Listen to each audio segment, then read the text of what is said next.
Pertanyaan ini, mengapa kita membutuhkan solusi sofistik? Kenapa kok harus ada solusi sofistik?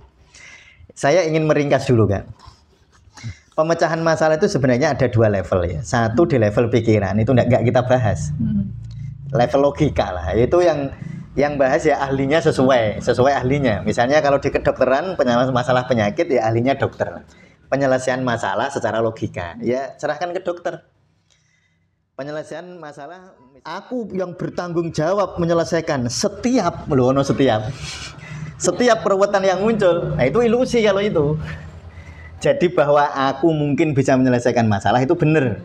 Tetapi ketika aku harus menyelesaikan setiap masalah itu ilusi. Dan nanti kan unik orang itu. Nah ya gitu ya. Jadi kita tidak mungkin kalau menyelesaikan gejalanya bisa lewat pikiran kan. Menyelesaikan gejalanya loh ya. Tetapi solusi sejati tidak pernah ditemukan di level yang sama dengan masalah. Makanya pikiran akan menyelesaikan masalah di level gejala. Tetapi ketika orang masuk ke pemecahan masalah cara sufi, dia menyelesaikan masalah secara radikal. Radikal itu bukan yang konotasi jelek loh ya. Radikal itu menyelesaikan masalah seakar-akarnya, yaitu menyelesaikan masalah di dalam level si pembuat masalah, yaitu si aku tadi ya.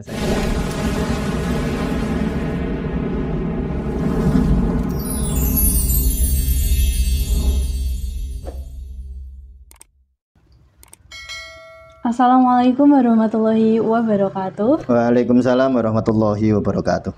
Halo sahabat tasawuf Indonesia, salam bahagia untuk kita semua. Oke, untuk hari ini kita kembali membahas tentang buku pemecahan masalah cara sufi. Namun sebelumnya ada info dari admin tasawuf Indonesia. Untuk teman-teman yang membeli buku panduan zikir nafas, untuk bulan November ini ada promo di mana ketika teman-teman membeli itu akan mendapatkan 2 electronic book. Yang pertama itu ada buku pemecahan masalah cara sufi yang akan kita bahas. Yang satunya lagi itu ada buku hidup sehat dan herbal ala resep sufi. Oke, langsung aja kita menyelami pembahasan yang kemarin udah dimulai. Ya, sekarang kita masuk langsung ke bab 1 ya, Kak. Nah, kemarin kita sudah selesai di pendahuluan. Kita sudah meringkas ya, ringkasan dari isi buku di dalam pendahuluan ini saya ringkas. Nah, sekarang kita akan masuk untuk lebih dalam sehingga kita bisa merasakan ruhnya. Jadi bukan hanya sekedar tahu. Jadi kalau belajar itu disiplin gitu Kak, lama disiplin itu nanti merasuk ke sumsum tulang istilahnya. Jadi akan terasa betul gitu. Jadi ingatannya bukan hanya di sini nanti, tapi ingatannya akan di dalam daging dan darah. Jadi mendarah daging, jadi terus efeknya itu nanti otomatis masuk ke bawah sadar. Masuk ke bawah sadar, kalau bahasa ilmu pikiran masuk ke bawah sadar, kalau bahasa puitis mendarah daging. Itu bahasa puitis. Nah baik, di bab 1 ini kita akan membahas landasan filosofis dan hakikat masalah. Kita nanti ingin memahami Kak sakjane yang sebenarnya yang disebut masalah itu apa gitu ya. Nanti kita akan dalami itu sehingga kita nanti bisa memilah secara ruhaniyah ya. Bisa memilah, oh ini masalah, ini tidak masalah. Oh ini masalah secara pikiran. Oh menurut pikiran ini masalah. Tapi menurut hakikatnya masalah tidak. Sehingga nanti kita bisa mendapatkan jalan keluar itu sesuai dengan definisinya itu ya. Sehingga nanti pemecahan masalah itu jadi indah gitu. Sebenarnya pemecahan masalah itu bukan prosedur tapi seni Kak sebenarnya. Jadi sebenarnya kalau kita di sini pemecahan masalah itu bukan sebuah prosedur baku yang nanti begini urutannya begini seperti metode ilmiah gitu. Kalau metode ilmiah kan ada secara baku ya. Oh dari penemuan masalah lalu membuat latar belakang lalu merumuskan masalah lalu menemukan metode kan gitu ya.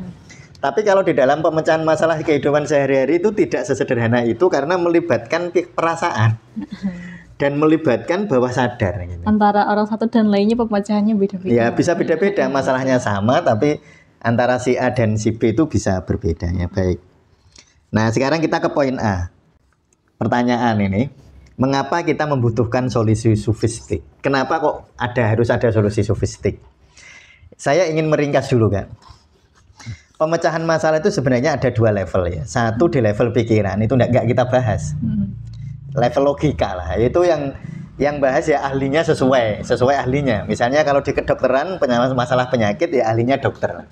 Penyelesaian masalah secara logika ya serahkan ke dokter. Penyelesaian masalah misalnya masalah penjualan ya serahkan ke ahli marketing. Masalah apa tentang keluarga atau tentang problem psikologis kita serahkan ke psikolog. Ya itu memang begitu dan itu bukan diabaikan. Pemecahan masalah cara sufi bukan menghilangkan itu.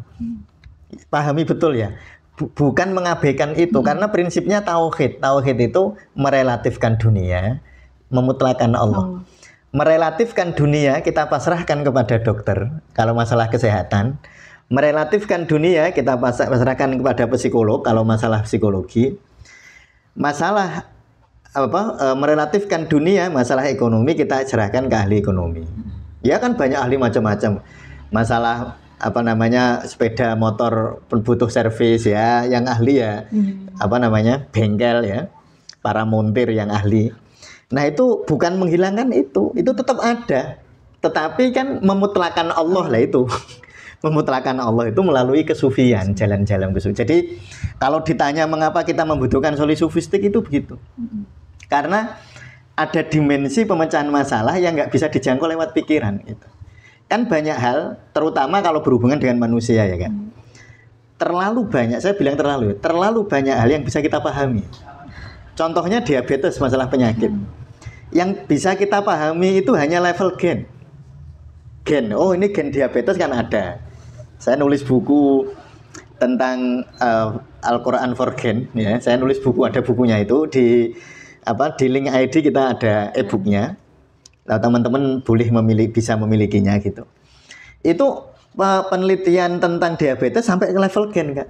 Gen keberapa yang mempengaruhi insulin, mempengaruhi glukagon.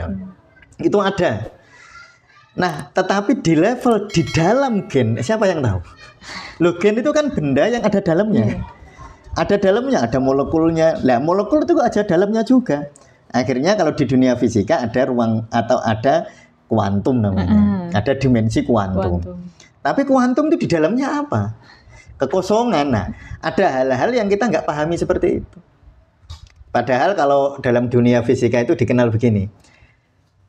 Dunia realitas atau fisik, dunia fisik sebenarnya 99,999% itu kekosongan. Ya, bukan hanya 80% loh ya. 99,99% itu kekosongan. Artinya makanya saya kalau nggak keliru, bahkan Einstein mengatakan yang bisa kita pahami tentang dunia itu maksimal hanya 1%. Yang bisa kita pahami, maksimal. Berarti 99% itu kita nggak pahami. Nah, itulah peran dari penyelesaian syarat tasawuf ini. Ada hal yang nggak kita pahami. Yang 1% silahkan diikhtiari dalam rangka bertawakal. Nah, gitu ya. Nah, jadi mengapa kita membutuhkan solusi sofistik itu begitu. Nah, baik. Sekarang kita akan rinci ya, membaca secara rinci. Masalah itu dari bahasa Arab kan? Mas'alatun. Sesuatu yang harus dijawab. Iya kan? Nah, jadi kan kalau sin, hamzah, lam. Nah, terus jadi ini jadi masalah. Masalah itu bahasa Arab aslinya. Masalatun sesuatu yang harus dijawab. Baru tahu. Ya. Kata ini, nah kamu dalam bahasa Indonesia ya sudah meluas ya ininya definisinya. Kata ini selalu membawa sebuah bobot. Jadi kita itu seakan-akan selalu merasa terbebani. Seolah ia adalah entitas asing yang datang untuk menghimpit dada dan membebani pikiran. Ya kalau kita memahaminya sesederhana itu ya memang betul. Tetapi kalau kita sebenarnya beban itu buat apa sih? Kalau secara fisik beban itu kan untuk meningkatkan kekuatan otot. Iya betul nggak? Iya, melatih massa ototnya. Iya, lah orang kalau mau melatih massa otot kan kalau di gym kan masih dikasih beban. Jadi sebenarnya beban itu yang timbul dari masalah itu sebenarnya mau menguatkan otot batin. Yaitu tadi yang saya sebut menuju Allah itu loh. Otot ruhaniyah, otot dalam tanda petik ya, otot ruhaniyah biar otot ini cepat menuju Allah. biar larinya menuju Allah itu cepat. Kayak ujian untuk naik tingkat. Ya, itu salah satu reframingnya ya, mereframe sebuah masalah kan begitu. Jadi dan kita selalu hampir selalu memaknai masalah itu beban. Padahal dibebani itu penting. Iya kan? Lah orang kalau nggak pernah gerak, ototnya nggak pernah dibebani, nggak pernah jalan, nggak pernah apa, ya masa ototnya nggak terbentuk. Ya resikonya kalau masa otot nggak terbentuk, gula jadi susah diserap otot. Akhirnya gulanya gampang naik. Makanya olahraga itu penting ya. Ya itu hikmah ya. Artinya ya memang betul kata masalah itu menurut kita bobot atau beban lah. Seolah ia adalah entitas asing yang datang untuk menghimpit dada dan membebani pikiran. Sejak manusia belajar berpikir, nah anak-anak yang sudah mulai belajar berpikir ya, sudah belajar berpikir itu ketika mulai mengenal kata kan? Karena berpikir membutuhkan kata ya. Makanya ketika orang hening tanpa kata, pikirannya larut. Nah itu kunci di dalam proses zikir itu nanti gitu. Jadi zikir fana misalnya ya, kalau ada zikir nafas fana. Ketika orang tidak berkata-kata, dia nggak berpikir. Karena berpikir selalu pakai kata. Karena berpikir membutuhkan definisi. Nah itulah. Sejak manusia belajar berpikir, ia telah menciptakan sebuah ilusi besar. Nah ini ilusi besar. Bahwa ada sebuah entitas kecil yang kita sebut diri atau aku, yang bertanggung jawab untuk menyelesaikan setiap keruwetan yang muncul. Seakan-akan begini, kita itu ilusi sebenarnya, bahwa semua masalah bisa saya selesaikan dengan pikiranku. Dan puncaknya itu Descartes, aku berpikir maka aku ada. Nah, itu kan ada istilah kayak gitu. Nah dari kata-kata Descartes ini terus peradaban berkembang. Tentu itu indah, betul. Tentu itu ada benernya. Tetapi ketika keakuan hanya dibatasi dengan berpikir, maka siap-siap stres. Siap-siap stres ya. Karena tidak semua masalah akan diselesaikan oleh pikiran.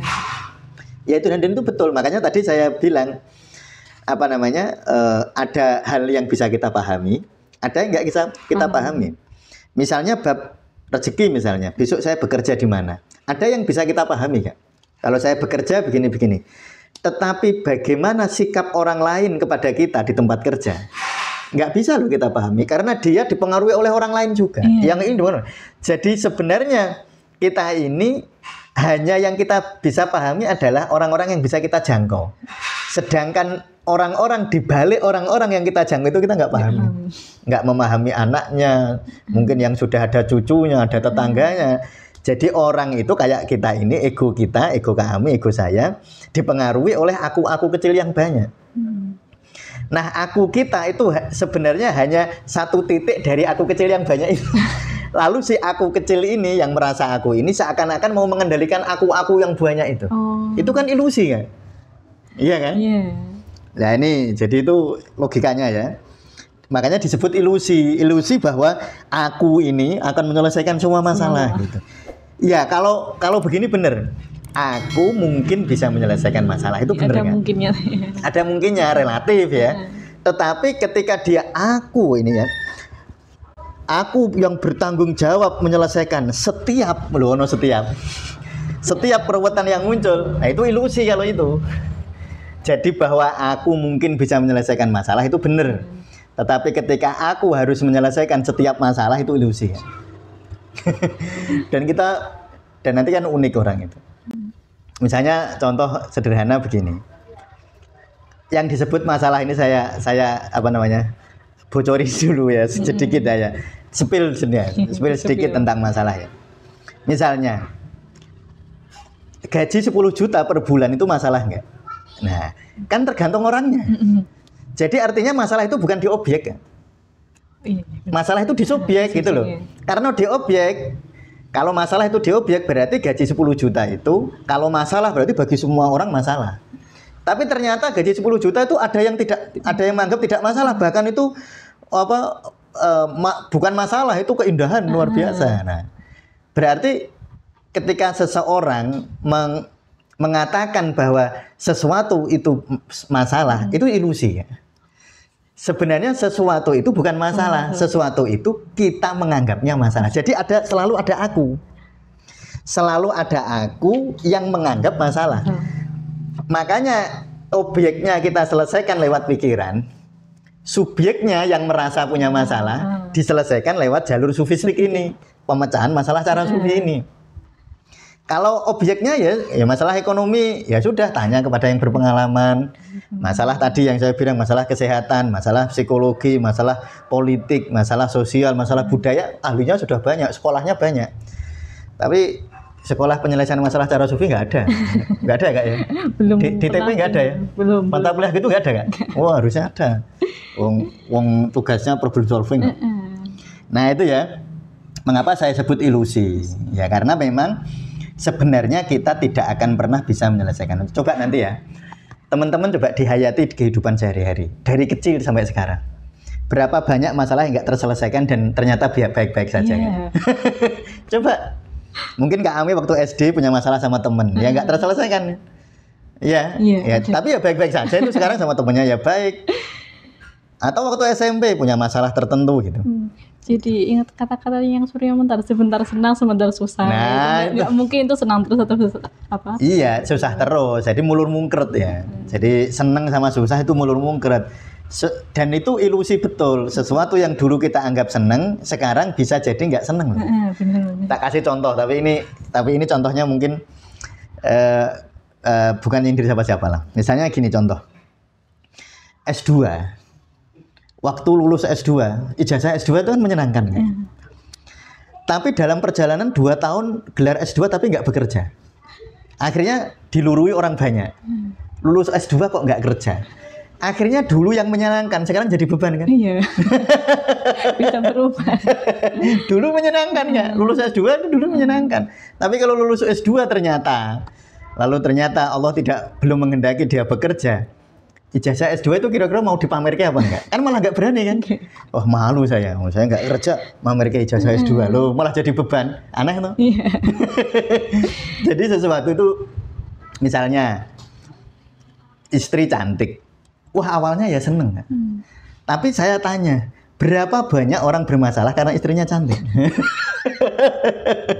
Akhirnya jadi masalah juga. Artinya gini loh, bukan saya nyuruh teman-teman nyari istri nggak cantik itu enggak, atau saya nggak nyuruh teman-teman nggak lulus S2 itu enggak. Cuma harus pahami bahwa itu fana. Sesuatu yang kita senangi belum tentu kita senangi terus. Bisa jadi beban. Nggak bisa abadi selamanya senang. Nggak bisa abadi selamanya. Ya nyun sewu ini saya nyun sewu kalau ada ini, karena ini kan saya mau memberi contoh biar dipahami gitu. Misalnya dulu waktu sekolah SMA selalu ranking 1, waktu itu kan menyenangkan. Tapi 20 tahun kemudian waktu reuni, ternyata yang sukses yang ranking terakhir. Yang ranking 1 menurut pandangan orang nggak sukses. Jadi beban nggak ranking 1. Jadi masalah. Dulu seakan-akan itu berkah. Wah ranking 1 terus dari SMA semester 1 sekarang semester apa catur ya? Ya pokoknya dari kelas 1 sampai kelas 3 selalu dia ranking 1. Dulu berkah kayaknya. Tapi 20 tahun kemudian bisa menjadi sumber masalah. Jadi berkah atau masalah bukan dari objeknya tadi. Ya, makanya berkah atau masalah itu tergantung ruang dan waktunya. Dan yang menyadari ruang dan waktu itu si aku itu. Makanya nanti itu kita akan dalami tentang aku ya kayaknya. Tentang aku ini konsep yang sangat mendasar, terutama di dalam tasawuf istilah nafas. Ya, nafas itu keakuan dan sangat dekat dengan nafas. Makanya kalau di tasawuf Indonesia itu ada istilah zikir nafas. Ya. Itu jadi saya kira paham ya yang disebut ilusi. Bahwa aku itu ilusi. Bahkan aku itu sering keliru gitu. Dulu seneng. Nah, sekarang kenapa dulu saya harus pinter? Nah itu uniknya. Nah lihatlah ke dalam. Nah sekarang mari kita lihat ke dalam diri kita. Kau ini saya manggil membaca nih. Si aku yang kecil, rasa aku itu rasa yang merasa memiliki buku, memiliki keluarga, memiliki anak, itu namanya si aku ya. Yang punya identitas. Mustamir anaknya ini, kami anaknya ini, kami lulusan ini, alumni ini, temennya ini. Oh itu kan banyak itu. Identitas kami itu nggak terhitung nggak. Identitas tiap hari tambah. Nah, iya. Hari kemarin kita identitasnya adalah Kami hostnya pemecahan masalah selama 4 episode. Ini 5 kayaknya ya. Episode kamu. Nah, sekarang tambah identitasnya Kami. Host pemecahan masalah episode kelima. Loh, kan tambah toh? Iya. Makanya aku itu banyak sekali ya, nggak terhitung. Jadi jangan cuma dipahami rasa aku itu ya betul. Tapi sebenarnya resi aku itu ditempeli identitas yang beribu-ribu identitas. Setiap hari identitasnya tambah. Nanti kami ketemu pasien baru. Misalnya kemarin ketemu pasien namanya Bu Siti. Kami punya identitas aku terapisnya Bu Siti. Hari ini ketemu Bu Ana. Aku terapisnya Bu Ana. Loh, kan tambah tuh identitasnya setiap hari. Loh, tambah banyak. Nah, si aku kecil itu cirinya sibuk menganalisis, merencanakan, melawan kalau perlu, dan berjuang. Bener itu. Memang tugasnya si aku begitu. Jangan dimarahin. Makanya ini yang sering ya, kalau orang-orang overthinking itu kan ingin menghilangkan keinginan, ingin menghilangkan analisis, ingin menghilangkan rencana. Loh, yang ngomong gitu tuh siapa? Makanya jangan sampai salah tompo. Nanti belajar pemecahan masalah cara sufi itu rumangsane wis ora usah dipikir lo sae gitu. Padahal saya ngomong ngono ya aku mah. Aku yang malas Mas. Nah, itu nanti. Nah, kau telah menggunakan semua kecerdasan. Ini autokritik ya, Kak ya. Kau telah menggunakan semua kecerdasan, semua logika dan semua energi untuk memadamkan api. Tetapi pernahkah kau perhatikan hasilnya? Seringkali semakin keras aku berusaha memecahkan, semakin dalam pula ia terperosok di dalam lubang yang sama. Bukankah ini ironi yang mendalam? Saya mau memberi contoh-contoh kecil lah, biar kita memahami. Contoh-contoh kecil itu berlaku ke contoh-contoh besar. Kami kehilangan ketelengsut HP-nya. Ketelengsut bahasa Indonesianya apa? Ya kehilangan apa namanya ya? Ibunya HP-nya tertinggal di mana lah gitu. Kami menggunakan pikiran kan? Wah, tadi ketinggal di mana ya? Jam sekian aku kesini, jam sekian kesini. Ternyata nggak ketemu semua. Pikirannya kan makin menganalisis, betul nggak kan? Dan anehnya dalam banyak kasus, ketika semakin dianalisis, semakin stres, semakin nggak ketemu. Jebule HP ini nengsak di saku. Analisisnya kemana-mana. Analisisnya nyari, mungkin ketinggalan di klinik bu ya. Apa ketinggalan tadi tempat podcast apa ya? Di mana di tas apa ya? Itu. Dan itu namanya Kami. Kalau orang itu terlalu dalam stresnya, itu nanti bisa menimbulkan halusinasi negatif namanya. Halusinasi negatif. Kalau halusinasi positif itu gini. Kami melihat sesuatu yang orang lain nggak lihat. Namanya halusinasi positif. Misalnya kami melihat cahaya putih di pojok ruangan. Padahal orang lain nggak lihat. Namanya halusinasi positif. Artinya yang nggak ada jadi ada. Ada halusinasi negatif nggak? Sesuatu yang ada tampak nggak ada. Jadi HP di depan mata nggak kelihatan. Nah, kalau saya tuh sering gitu. Nah, sering nyari kunci itu. Tadi saya istri saya, "Bun, kuncinya mana ya?" Lah ngarepe ayah iku opo? Iya di depan. Tadi nggak kelihatan, Kak. Tiba-tiba hilang. Nah, itu namanya halusinasi negatif. Makanya kalau orang itu stres terlalu kuat itu timbul halusinasi. Bisa dua. Bisa halusinasi positif, bisa halusinasi negatif. Jadi ada saatnya rasa aku yang menganalisis, rasa aku yang merencanakan, rasa aku yang melawan, rasa aku yang berjuang itu ada saatnya, ada titik jenuhnya. Ada jenuhnya ya. Jadi akhirnya ada lelahnya, ada titik lelahnya. Overheat. Iya overheat akhirnya. Ada lelahnya lalu macet. Ya kayak HP itu, hang itu. Kalau dipakai ya tiba-tiba dia macet. Ya karena terlalu lelah ya. Dan itu sifat pikiran. Jadi kalau pikiran kita lelah itu jangan dimarahin. Ya memang pikiran itu benda soalnya. Pikiran itu benda fisik ya. Dia bukan sesuatu gaib itu. Artinya bukan, pikiran itu bisa dianalisis ya. Di otak apa mungkin nanti suatu saat itu ada alat ganti kecerdasan itu. Ada itu mungkin. Jadi misalnya nanti kami ingin menghafal buku pemecahan masalah.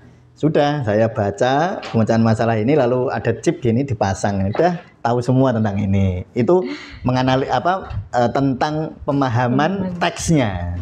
Nah itu mungkin nanti ada yang ganti nggak? Kalau nanti kayak gitu ya. Nah tapi alat selalu ada titik jenuhnya. Yang nggak ada titik jenuh itu rohani ya. Makanya orang itu kalau beramal, amalnya muncul dari keikhlasan yang ruhani ya, gak iso kesel, nggak pernah capek mencintaimu. Jadi kalau orang ya misalnya aku capek lelah mencintaimu, berarti cintanya cinta psikologis. Jadi kalau orang lelah berbuat baik, berarti berbuat baiknya bukan berbuat baik dari dimensi rohani ya, berbuat baiknya dari dimensi psikologis. Dan itu ada lelahnya. Dan kalau psikologis lelah ya dimaklumi. Coba kami kalau lelah pengen diapain? Ya pengen dimaklumi kan, ya disayang, dipahami, ya sudah istirahat dulu kan gitu tuh. Bukan malah dimarahin kan. Ya kamu lelah kalau dimarahin makin lelah. Pikiran kita itu sama. Jadi kalau teman-teman sedang overthinking, lalu tubuhnya lelah, pikirannya lelah, disayangi. Jangan dimarah-marahin gitu. Ya memang dia itu benda kok. Perlu itu benda. Makanya ya bisa hilang kalau orang pikun, bisa hilang memorinya kan? Iya kan? Ya, orang demensia atau mungkin ada kecelakaan, ada pelisutan otak misalnya demensia atau kecelakaan lalu ada benturan, bisa hilang memori itu. Kecerdasan intelektual itu alat gitu, jadi dia bisa lelah itu. Yang nggak bisa lelah itu ruhaninya. Makanya teman-teman kalau bilang lelah berbuat baik, ya berarti berbuat baiknya dari psikologis dan itu dimaklumi. Oh iya, ya gitu aja.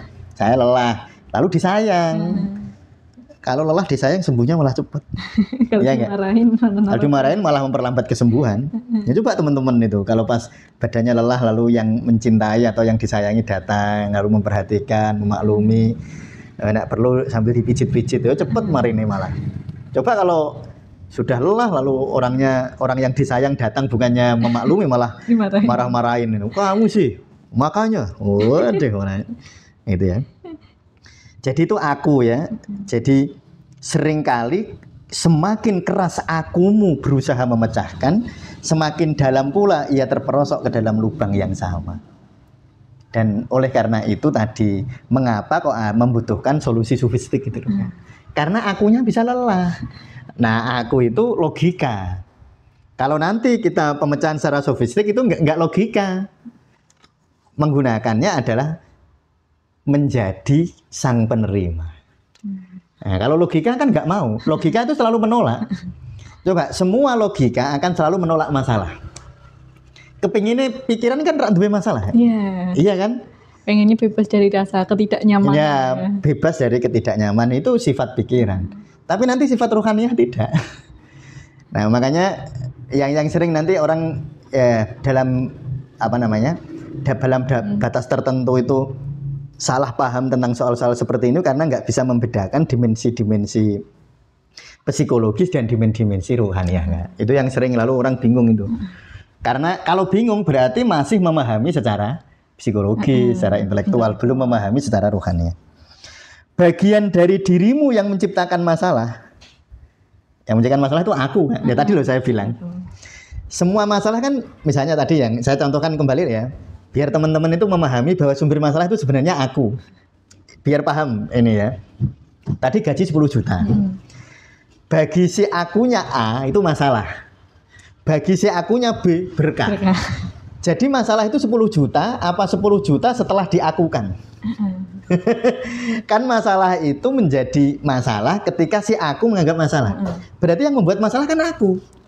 Bukan objeknya. Nah ini makanya saya sebut bagian dirimu yang menciptakan masalah, yaitu akumu. Tapi ini bukan untuk dibenci loh ya. Ini jangan salah paham. Itu untuk disayangi. Memang tugasnya begitu.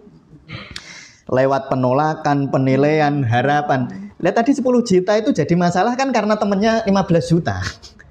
Makanya bagi si A tadi masalah. Karena dia membandingkannya dengan temannya yang 15 juta. Lah si B ini berkah karena tetangganya cuma 5 juta. Jadi dia ini menganggapnya berkah. Makanya si A ini menjadikan suatu objek jadi masalah karena penolakan, penilaian dan harapan gitu yang tak terpenuhi. Kemudian mencoba menjadi penyelamat si aku tadi. Padahal dia yang menyebabkan masalah.